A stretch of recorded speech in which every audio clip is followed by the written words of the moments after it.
Salve, salve, amigos da astronomia em todo mundo! Meu nome é Sérgio Sacani, sou editor do blog Space Today e você está assistindo a mais um Space Today TV. No programa de hoje, vamos falar, sabe de quem? Do Quasar. Lembra do Quasar, aquele objeto transnetuniano que algum tempo atrás um grupo de brasileiros descobriu um anel nele, que já era um anel impossível, lembram disso? Então, agora um grupo de brasileiros de novo aí, liderados por um brasileiro, pelo Christian, lá do Observatório Nacional, lá no Rio de Janeiro, descobriu outro anel.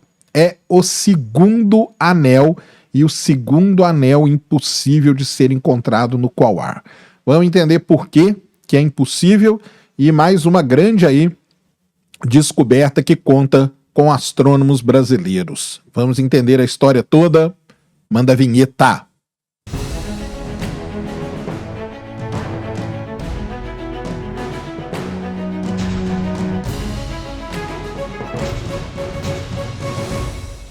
Muito bem, pessoal, vídeo novo aqui no canal. Antes do vídeo começar, você já desce aí, já deixa o seu like, já se inscreve no canal, para você não esquecer durante o vídeo e para ajudar a causa da divulgação científica no Brasil. É o seguinte, eu estou deixando aí sempre para vocês o link para você baixar agora o aplicativo do Space Today, o Space Today Plus. Isso mesmo. Primeira coisa, é totalmente gratuito. Então você vai lá, baixa ele. Baixando ele, instalando no seu celular, seja ele Android, seja ele iOS, você vai ter acesso a postagens no blog, você vai ter acesso ao Space Today 24 horas, você vai ter acesso à loja e você vai ter acesso a uma série de documentários que a gente está deixando gratuito para vocês sobre astronomia, sobre astronáutica, dublados bonitinho. Lá dentro, se você achar que vale, que o trabalho é legal, você tem a possibilidade de assinar o Space Today Plus Premium. Isso mesmo. Apenas R$ 29,00 por mês, aí você vai abrir uma caixa de Pandora da astronomia para vocês, tá? Aí você vai ter muitos documentários, todo mês tem ali uma série de documentários novos, todo o acesso que você já tem no Plus, fora conteúdos exclusivos da área de astronomia e astronáutica para você. Então, baixe agora, é grátis, já vai ter acesso a muita coisa.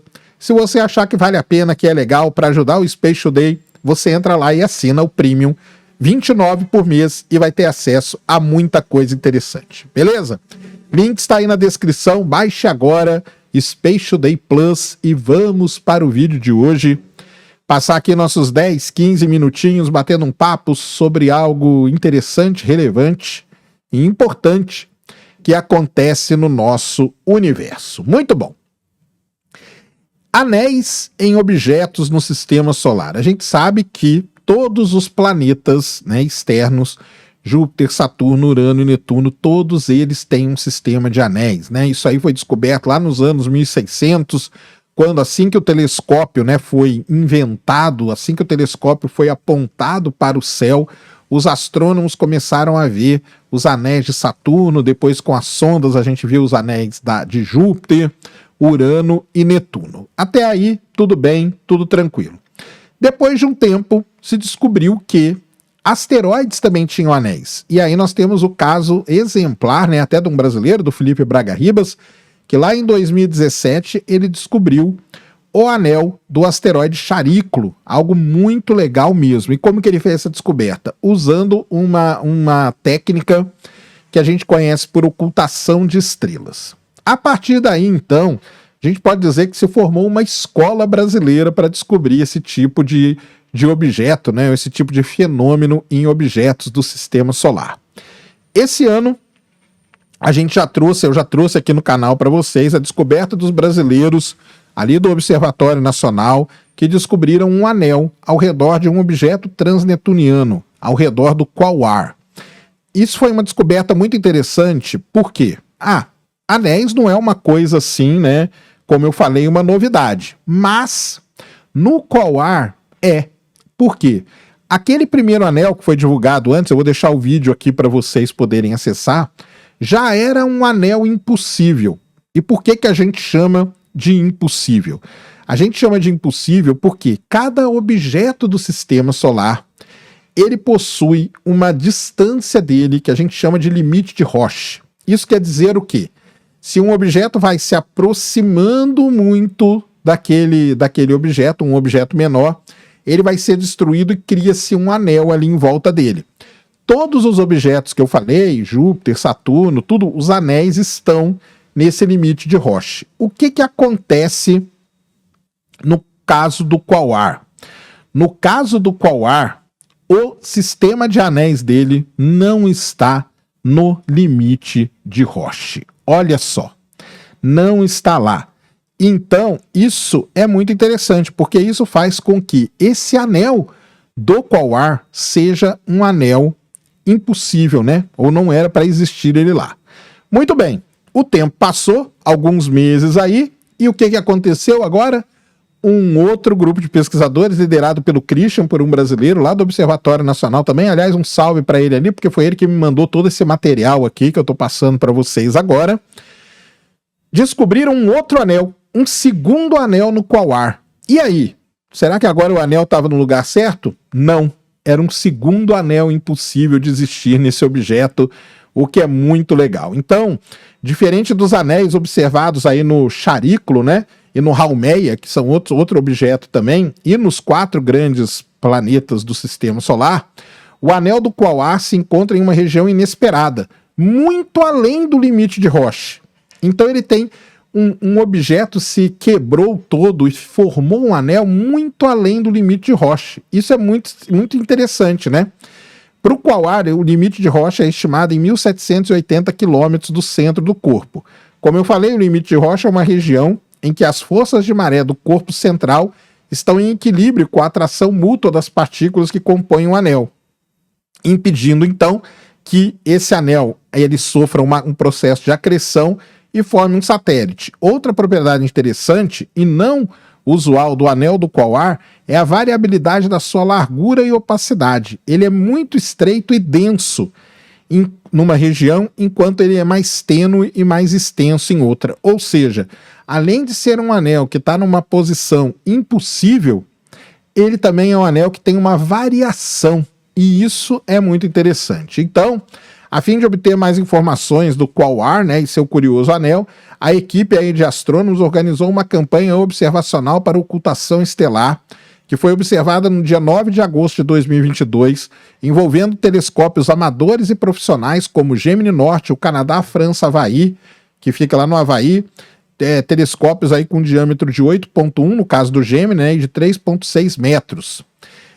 A alta performance aí dos instrumentos, né, das câmeras que estão acopladas a esses grandes telescópios, permitiram então ver a ocultação de estrela, e aí você esperava que só o Quasar que ia ocultar a estrela. Mas você vê a estrela piscar primeiro, depois ela pisca de novo, depois ela pisca de novo e vai piscando. Ou seja, cada piscada dessa é que ela foi ocultada por alguma coisa, que é o corpo principal do Quasar e os seus sistemas de anéis.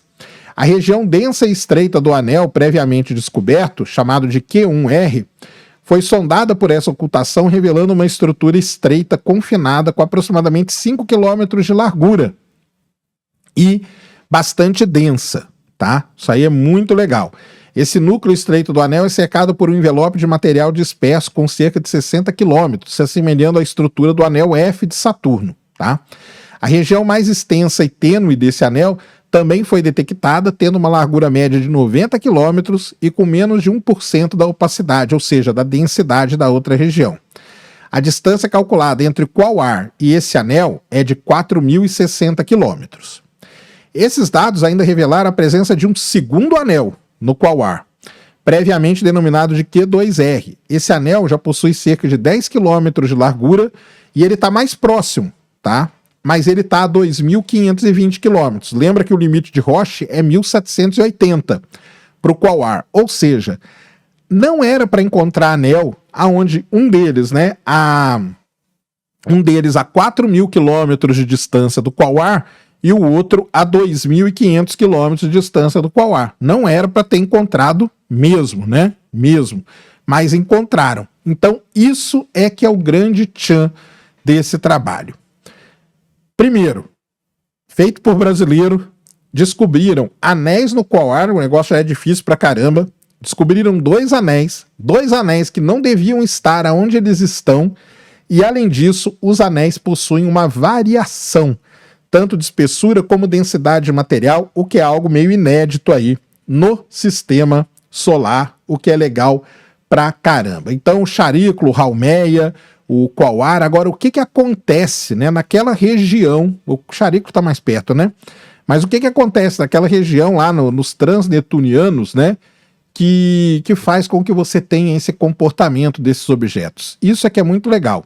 E aí o pessoal, os pesquisadores estão aí esperando trabalhos futuros, né, para que eles possam determinar com precisão a forma do Quaoar e aí ter uma ideia de tudo que está acontecendo ali, de por que ele conseguiu ter dois anéis em locais aonde não era para ter anel nenhum. Então, tá aí, muito legal mesmo o trabalho dos brasileiros, né? E, na verdade, é muito legal de falar que os brasileiros, eles estão meio se especializando nisso, né? Então, eles estão se especializando nessas observações aí dos objetos do sistema solar, descobrindo anéis e caracterizando melhor esses objetos. São objetos complicados, são objetos que estão muito longe, e você só consegue fazer essa detecção via ocultação estelar. Vamos ver se agora com outros equipamentos eles conseguem ter uma ideia melhor. Então tá aí, tá de parabéns os astrônomos brasileiros, a astronomia brasileira.